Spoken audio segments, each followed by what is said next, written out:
Bismillahirrahmanirrahim. Assalamualaikum warahmatullahi wabarakatuh. Jumpa kembali bersama Aida Happy Family YouTube channel, saluran edukasi, hiburan dan informasi. Topik kita kali ini akan berlanjut pada nasihat yang mengandung 4 himbauan. Diambil dari kitab Nasaihul Ibad karya Syekh Nawawi Al-Bantani. Marilah kita membaca suratul Fatihah. Kita khususkan untuk Syekh Nawawi Al-Bantani serta untuk kedua orang tua kita, guru-guru kita yang telah mendahului kita. Bisiril asraril Fatihah. A'udzubillahi minasyaitonir rajim. Bismillahirrahmanirrahim. Alhamdulillahi rabbil alamin. Ar-Rahmanir Rahim. Maliki yaumiddin. Iyyaka na'budu wa iyyaka nasta'in.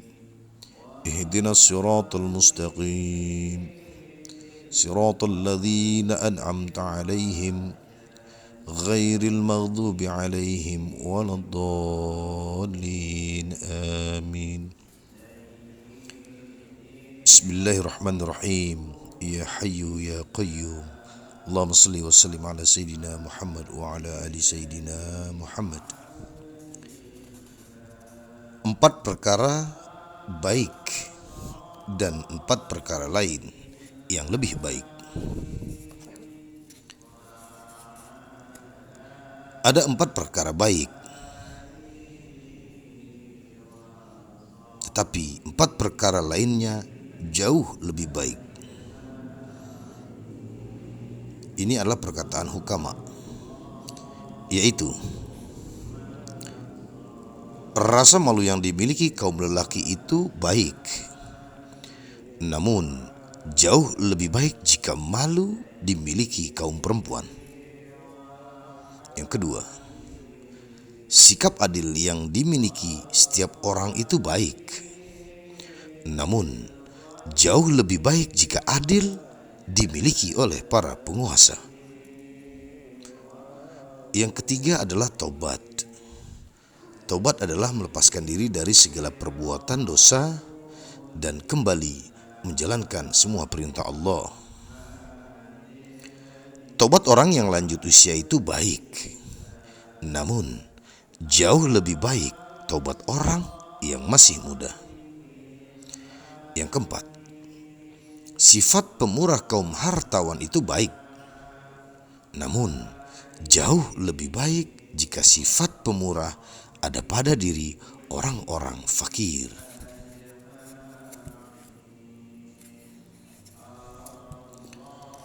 Empat perkara buruk dan 4 perkara lain yang lebih buruk. Sebagian hukama mengatakan ada 4 perkara yang buruk, tetapi 4 perkara lain jauh lebih buruk, yaitu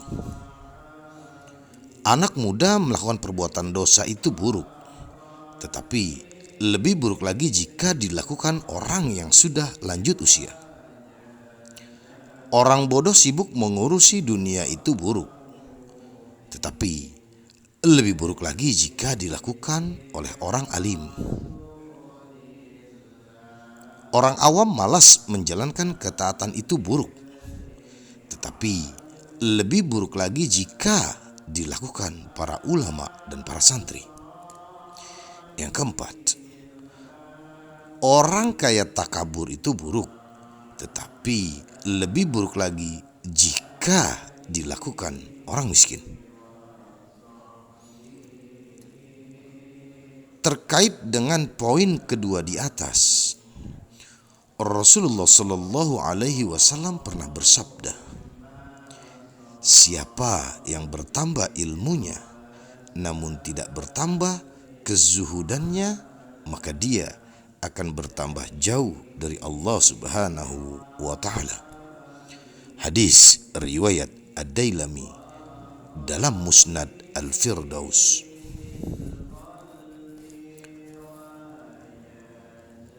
Empat simbol keselamatan. Rasulullah Shallallahu Alaihi Wasallam bersabda, bintang-bintang itu adalah simbol keselamatan bagi penghuni langit. Apabila bintang-bintang itu bertabrakan, bencana akan menimpa penghuni langit. Ahlul baitku atau keturunanku adalah simbol keselamatan bagi umatku. Apabila ahlul baitku lenyap, bencana akan menimpa umatku. Bencana yang menimpa umat dapat berupa munculnya banyak ahli bid'ah, kejahatan hawa nafsu merajalela, munculnya banyak akidah sesat dan sebagainya. Kemudian, aku adalah simbol keselamatan bagi para sahabatku. Apabila aku mati, bencana akan menimpa para sahabatku. Dan yang keempat adalah gunung-gunung adalah simbol keselamatan bagi penduduk bumi. Apabila gunung-gunung itu lenyap, bencana akan menimpa penduduk bumi.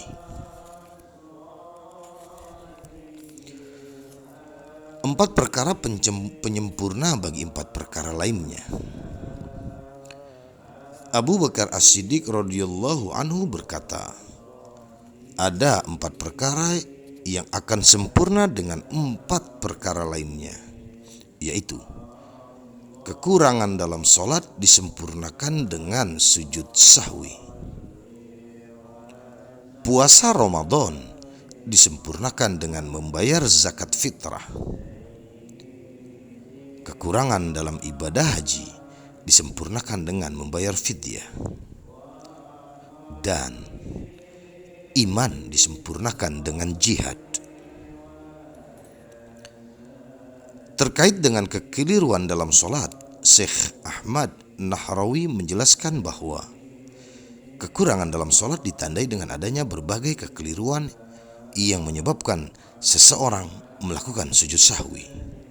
Sebagai contoh, mengucapkan bacaan sholat tidak pada tempatnya, atau adanya kesalahan penempatan pada saat menjalankan rukun-rukun sholat,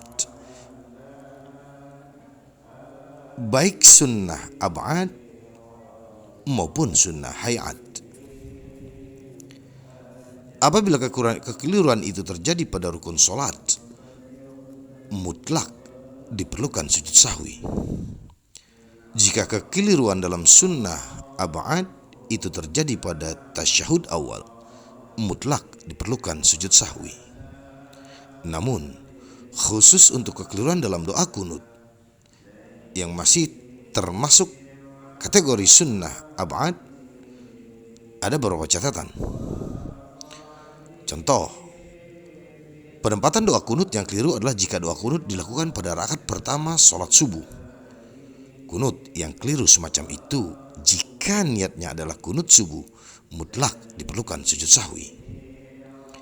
Akan tetapi, jika kunut yang keliru itu niatnya adalah kunut zikir, bukan kunut subuh, akibat kekeliruannya itu seseorang tidak perlu menggantinya dengan sujud sahwi. Sementara itu dalam sunnah hayat tidak ada kekeliruan yang dianjurkan untuk diganti dengan sujud sahwi, kecuali kekeliruan penempatan bacaan surah. Terkait dengan poin kedua, Allah Subhanahu wa Ta'ala berfirman yang artinya, dan bagi orang-orang yang berat menjalankan puasa wajib membayar fidyah, yaitu memberi makan orang miskin. Al-Quran surah Al-Baqarah ayat 184. Maksud memberi makan orang miskin pada ayat di atas ialah zakat fitrah, karena Allah menyebutkan perintah itu setelah perintah puasa Ramadan yang ada pada ayat sebelumnya, yakni ayat 183. Seperti halnya zikir pada awal ayat 15 surah Al-A'la diartikan juga sebagai takbir-takbir dalam sholat Aid, karena kalimat setelahnya yang ada dalam ayat itu menunjukkan perintah sholat Aid. Adapun makna fidyah yang telah disinggung pada poin 3 di atas adalah menyembelih hewan atau membayar beberapa mud. 1 mud setara dengan 543 gram.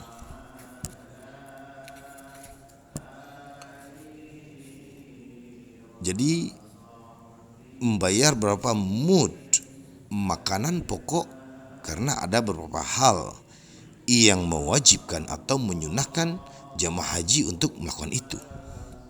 Fidyah boleh juga dikeluarkan untuk berjaga-jaga sebagai bentuk kehati-hatian. Sementara itu, jihad yang dimaksud pada poin 4 menurut Sayyid Al-Jurjani adalah berdakwah di jalan Allah Subhanahu wa ta'ala. 4 keutamaan amalan sunnah. Siapa yang melaksanakan sholat sunnah rawatib 12 rakaat setiap hari, maka dia telah menunaikan hak sholat. Siapa yang berpuasa 3 hari setiap bulan, maka dia telah menunaikan hak puasa. Siapa yang membaca 100 ayat setiap hari, maka dia telah menunaikan hak membaca. Dan siapa yang bersedekah 1 dirham setiap hari Jumat, maka dia telah menunaikan hak sedekah. 1 dirham itu adalah sama dengan 2.975 gram perak murni. Yang dimaksud dengan 12 rakaat sholat sunnah rawatib adalah 2 rakaat sebelum sholat subuh, 2 rakaat sebelum sholat zuhur, 2 rakaat sesudah sholat zuhur, 4 rakaat sebelum sholat asar, 2 rakaat sesudah sholat maghrib. Berikut ini beberapa hadis yang menjelaskan kesunahan sholat rawatib. Hadis pertama, Rasulullah Sallallahu Alaihi Wasallam bersabda, Allah merahmati seseorang yang mengerjakan sholat sunnah 4 rakaat sebelum asyar. Hadis riwayat Ahmad, Abu Daud dan At-Tirmizi. Hadis kedua, Rasulullah Sallallahu Alaihi Wasallam bersabda, siapa yang mengerjakan sholat sunnah 4 rakaat sebelum asyar, maksudnya sebelum sholat asyar. Oke, kita ulangi. Siapa yang mengerjakan sholat sunnah 4 rakaat sebelum sholat asyar, Allah mengharamkan tubuhnya disentuh api neraka. Hadis riwayat At-Tabrani. Hadis ketiga, Rasulullah Sallallahu Alaihi Wasallam bersabda, seorang hamba yang setiap hari mengerjakan sholat sunnah rawatib sebanyak 12 rakaat lillahi ta'ala, Allah akan bangunkan baginya sebuah rumah di surga. Hadis riwayat Muslim. Dalam riwayat Imam At-Tirmizi, beliau merinci 12 sholat sunnah rawatib itu adalah sebagai berikut: 2 rakaat sebelum sholat subuh, 4 rakaat sebelum sholat zuhur, 2 rakaat sesudah sholat zuhur, 2 rakaat sesudah sholat maghrib, 2 rakaat sesudah sholat Aisyah. Dalam riwayat At-Tabrani disebutkan bahwa Rasulullah Sallallahu Alaihi Wasallam bersabda, siapa yang mengerjakan sholat sunnah 4 rakaat sebelum sholat zuhur, maka dia seakan-akan melakukan 4 rakaat sholat tahajud pada malam harinya. Siapa yang melakukan sholat 4 rakaat sesudah sholat isya, maka dia seakan-akan melakukan sholat 4 rakaat pada Lailatul Qadar. Oleh sebab itu, Ibnu Mas'ud radhiyallahu anhu berkata, tidak ada sholat sunnah pada siang hari yang bisa menyamai pahala sholat tahajud selain sholat sunnah 4 rakaat sebelum zuhur. Keutamaannya dibandingkan sholat sunnah siang lainnya seperti perbandingan antara keutamaan sholat berjamaah dengan sholat sendirian. Itulah sebabnya Rasulullah Sallallahu Alaihi Wasallam mengerjakannya dengan memperlama ruku dan sujudnya. Beliau Sallallahu Alaihi Wasallam juga bersabda, sesungguhnya sekarang ini adalah saat pintu-pintu langit terbuka, dan aku ingin yang terangkat ke langit pada saat itu adalah amal solehku. Adapun yang dimaksud dengan puasa 3 hari setiap bulan adalah puasa Ayyamul Bid, hari-hari pertengahan bulan, saat bulan mulai terlihat terang hingga bulan purnama. 3 hari tersebut adalah tanggal 13, 14, dan 15 setiap bulan Hijriah, kecuali bulan Dzulhijjah, karena tanggal 13 itu termasuk hari-hari tasyrik yang siapapun diharamkan untuk berpuasa. Sebagaimana dijelaskan dalam kitab At-Tuhfah, bahwa hikmah disunnahkan puasa 3 hari setiap pertengahan bulan Hijriah adalah karena pada hari-hari itu semua kebaikan dilipat gandakan pahalanya menjadi 10 kali. Dengan perhitungan itu, jika seorang muslim berpuasa 3 hari setiap bulan, pahalanya sama dengan berpuasa sebulan penuh atau 30 hari sepanjang tahun. Terkait dengan ibadah membaca Al-Quran, dianjurkan untuk membaca 7 surah munjiat pada setiap harinya. 7 surah munjiat yang dimaksud ialah surah As-Sajdah, Yasin, Fussilat, Ad-Dukhan, Al-Waqi'ah, Al-Hasyr, dan Al-Muluk. Di samping itu dianjurkan pula pada waktu pagi dan sore hari membaca ayat-ayat berikut ini.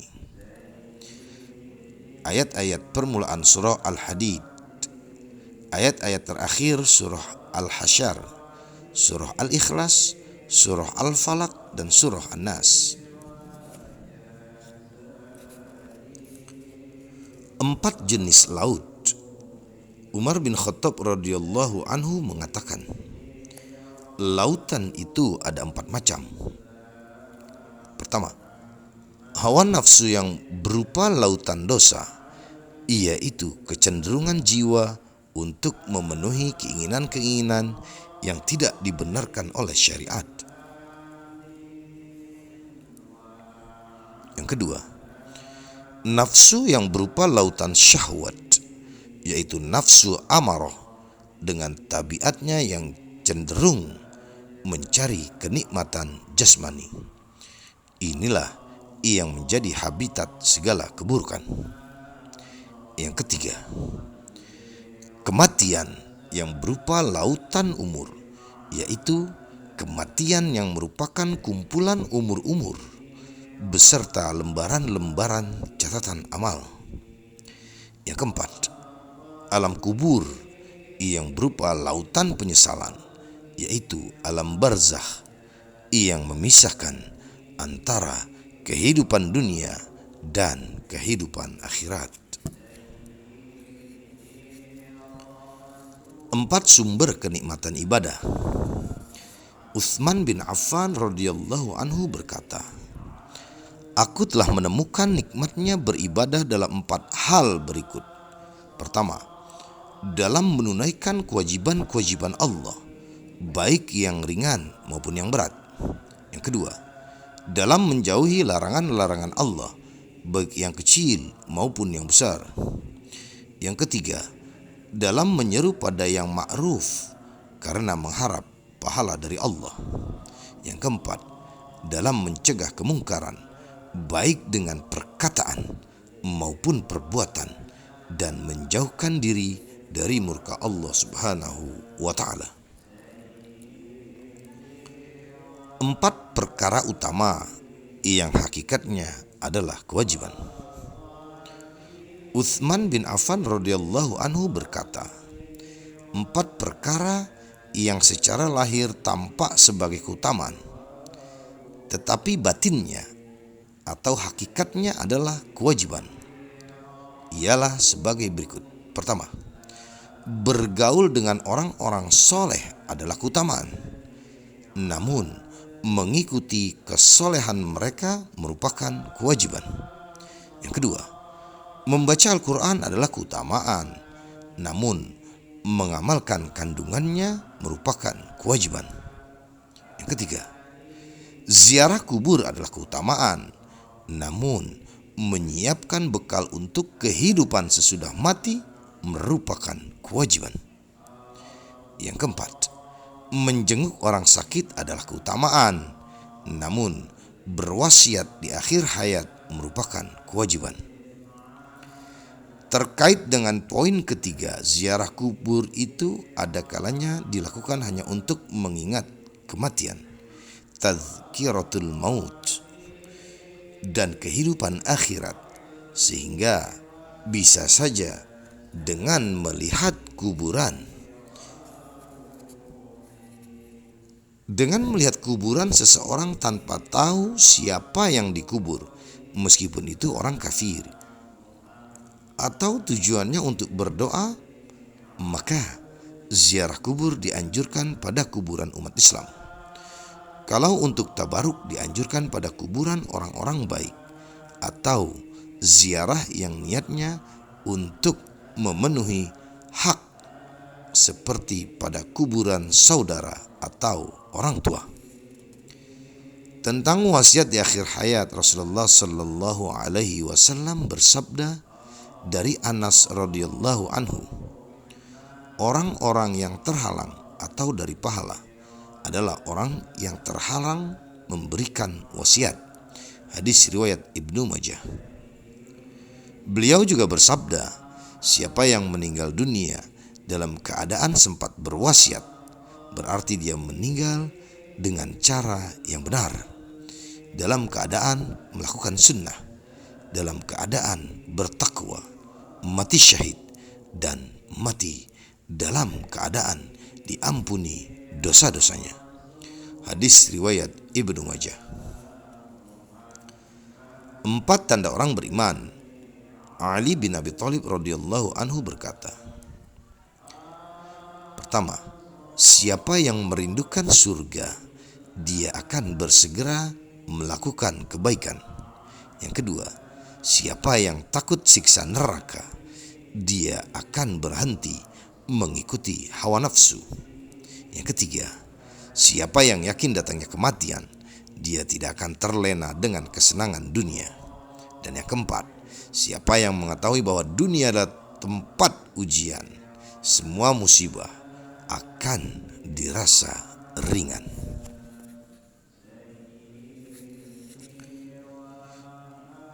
Diam itu lebih utama dari 4 perkara.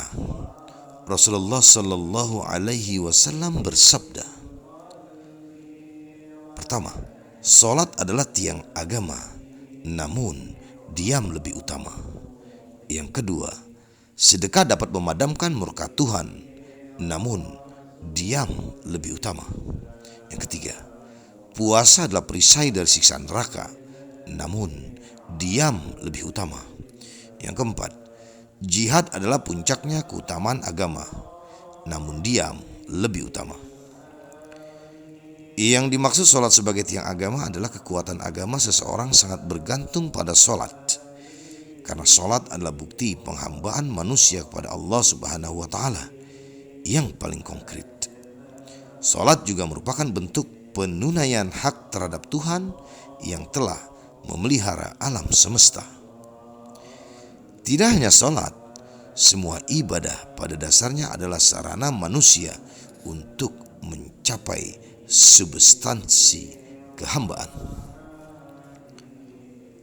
Adapun yang dimaksud dengan diam adalah menghindari pembicaraan yang tidak bermanfaat bagi kepentingan dunia maupun kepentingan agama, serta tidak membalas kata-kata permusuhan. Diam termasuk ibadah yang paling tinggi tingkatannya, karena banyak kesalahan dan dosa timbul dari ucapan lisan. Namun, jika diamnya seseorang itu karena mengasingkan diri dari pergaulan, itu tidak terhitung sebagai ibadah. Diriwayatkan oleh Abu Hurairah radhiyallahu anhu bahwa Rasulullah Sallallahu Alaihi Wasallam pernah bersabda, diam itu ibadah yang paling tinggi. Hadis riwayat Ad-Dailami. Dari Muharis Rasulullah Shallallahu Alaihi Wasallam bersabda, diam adalah perhiasan orang alim dan penutup bagi orang bodoh. Hadis riwayat Abu Asy-Syaikh. Pernyataan hadis di atas cukup beralasan sebab diam itu melahirkan kewibawaan, sebuah pertanda bahwa seseorang berilmu. Bahkan selama orang itu diam, kebodohannya akan tertutupi. Dari Anas radhiyallahu anhu, Rasulullah sallallahu alaihi wasallam bersabda, diam itu akhlak yang paling utama. Hadis riwayat Ad-Dailami. Diam menjadi akhlak yang paling utama karena pelakunya menghindari pembicaraan yang tidak menghasilkan pahala, sehingga ia selamat dari dosa akibat ghibah dan sebagainya. Hanya saja, sedikit sekali orang yang menahan diri dari pembicaraan yang tidak berfaedah dan hal yang sia-sia. Namun, tidak selamanya diam itu menjadi akhlak yang paling utama, karena zikir, membaca Al-Quran, atau diskusi tentang ilmu agama jauh lebih baik darinya. Dari Ibnu Umar radhiyallahu anhu bahwa Rasulullah sallallahu alaihi wasallam bersabda, diam itu hikmah, namun sedikit sekali yang melakukannya. Hadis riwayat Qudai. Hadis ini juga diriwayatkan Ad-Dailami dari Anas radhiyallahu anhu.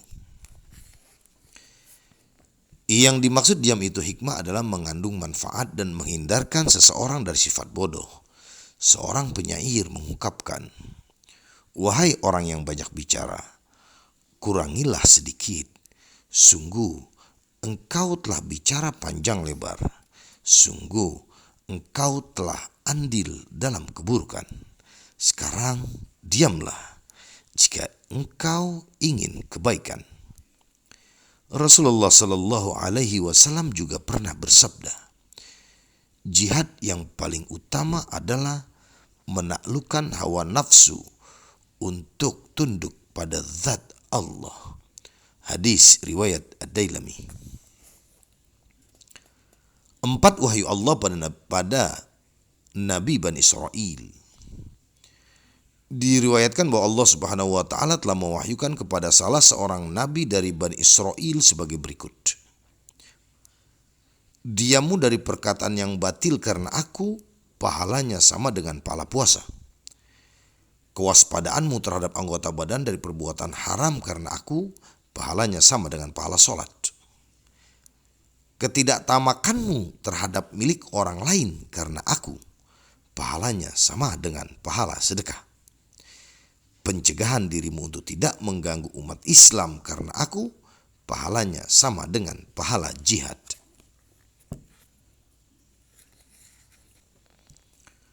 4 hal tentang sebab gelap dan terangnya hati.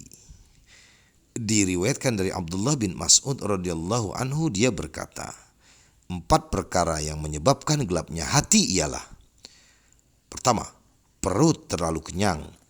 2. Bergaul dengan orang-orang zalim. 3. Melupakan dosa-dosa yang pernah dilakukan. Yang keempat, angan-angan kosong.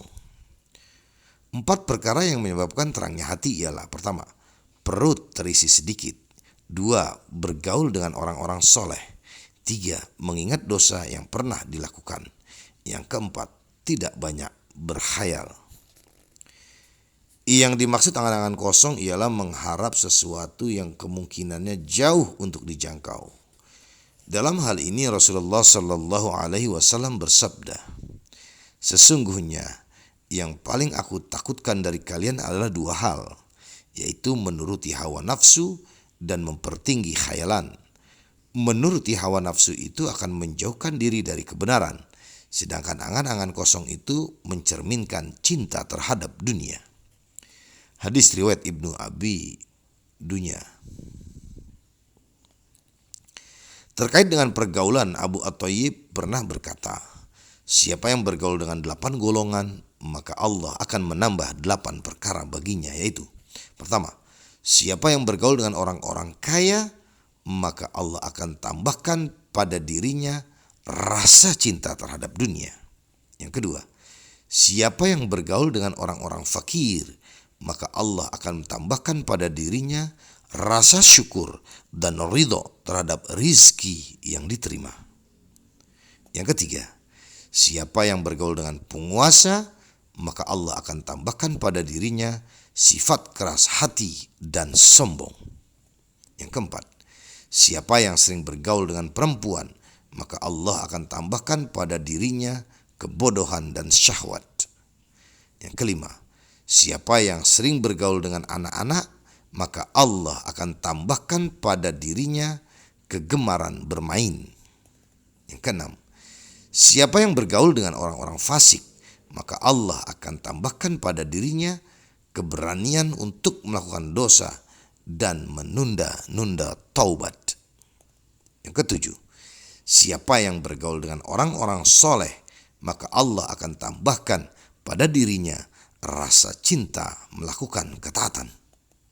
Yang kedelapan, siapa yang bergaul dengan ulama, maka Allah akan tambahkan pada dirinya ilmu dan amal. Demikianlah yang bisa disampaikan dari kitab Nasihatul Ibad, kumpulan nasihat pilihan. Nasihat tentang 4 hal, himbauan. Karya Syekh Nawawi Al-Bantani. Mohon maaf atas kekurangan, kekhilafan dan kesalahan dalam membacanya. Semoga video ini membawa manfaat untuk kita semua. Akhir kalam, wassalamualaikum warahmatullahi wabarakatuh.